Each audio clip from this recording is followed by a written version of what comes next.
اس لیے بھائیوں ضرورت ہے ان چیزوں کو سمجھنے کی۔ اور رجب کے مہینے کے حوالے سے اختصار کے طور پر کہ یہ مہینہ حرمت کے مہینوں میں سے ایک ہے، اس مہینے کا احترام کرنا عام دنوں سے عام مہینوں سے بڑھ کر ہم پر فرض ہے۔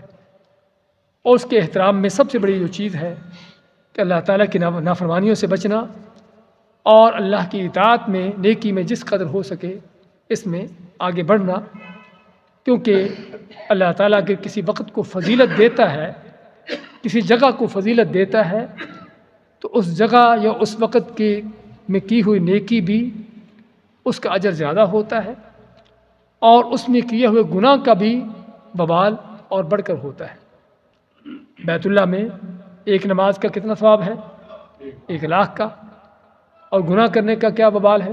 1,00,000 تو ہم نہیں کہیں گے کیونکہ ہمارے پاس کوئی دلیل نہیں اس کی، لیکن یہ ضرور ہے قرآن کریم میں اللہ فرماتا ہے وَمَن يُرِدْ فِيهِ بِإِلْحَادٍ بِظُلْمٍ نُذِقْهُ مِنْ عَذَابٍ أَلِيمٍ، کہ جو وہاں پر کسی جرم کا ارادہ بھی کرے گا ہم اس کو دردناک عذاب دیں گے۔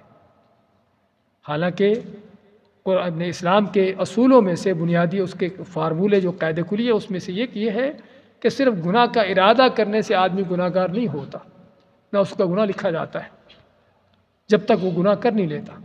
لیکن بیت اللہ کی خصوصیت ہے اگر نیکی اور اس کا وہاں پر بڑھتی ہے تو گناہ کرنے کا صرف ارادہ کرنے پر ہی اللہ تعالیٰ سخت ترین عذاب دینے کا اس کی وعید سناتا ہے۔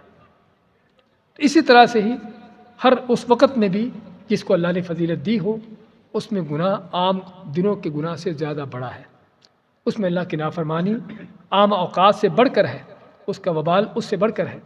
اس لیے ضرورت ہے اس مہینے کا اس کی حرمت کا پاس کرتے ہوئے ان چیزوں کا خیال کرنے کی اور ان بدعات سے بچنے کی۔ اور سب سے بڑے جو گناہ ہیں وہ بدعات ہیں بھائیوں۔